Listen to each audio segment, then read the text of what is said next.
Je me suis toujours un peu intéressé au fait d'entreprendre, de voir un peu l'application de ce que je faisais en recherche. J'ai cherché un associé, donc Séverin Benizri, qui est le CEO d'Apnéal aujourd'hui. On s'est intéressé à l'apnée du sommeil pour voir si on était capable, avec un téléphone sur le thorax, de dépister l'apnée du sommeil. On va prendre le smartphone, on va le mettre sur le patient et on va enregistrer l'activité respiratoire, cardiaque. On est obligé d'externaliser, on ne peut pas tout faire en interne. Comment on se lance dans des essais cliniques, comment on trouve les médecins qui sont motivés, les partenaires, le budget aussi pour ça. Il y a un challenge réglementaire pour nous mettre en conformité, préparer les audits pour être marqués CE, pour avoir un système de management de la qualité spécifique aux dispositifs médicaux.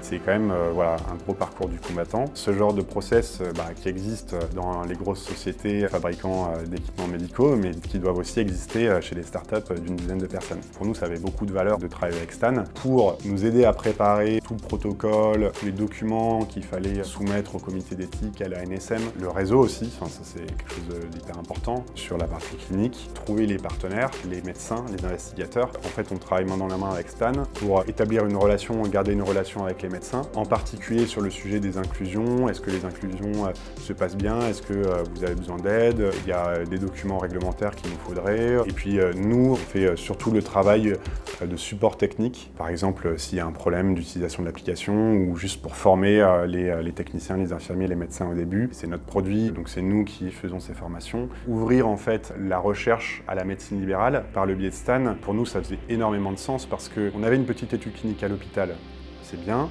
mais l'étude qu'on a faite avec Stan, c'est une grande étude en libéral. La caution hospitalière universitaire, c'est hyper important, on ne peut pas ne pas le faire, mais par contre en libéral au domicile du patient, c'est le plus logique à Apnéal.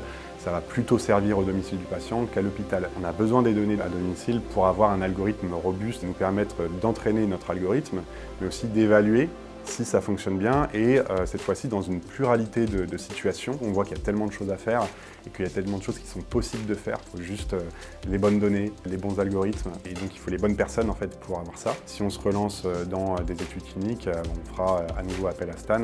Ça sera évidemment un partenaire privilégié étant donné que ça s'est très bien passé pour l'étude Sésame. Donc on aurait tous les arguments de continuer avec Stan sur des études dans les prochaines années.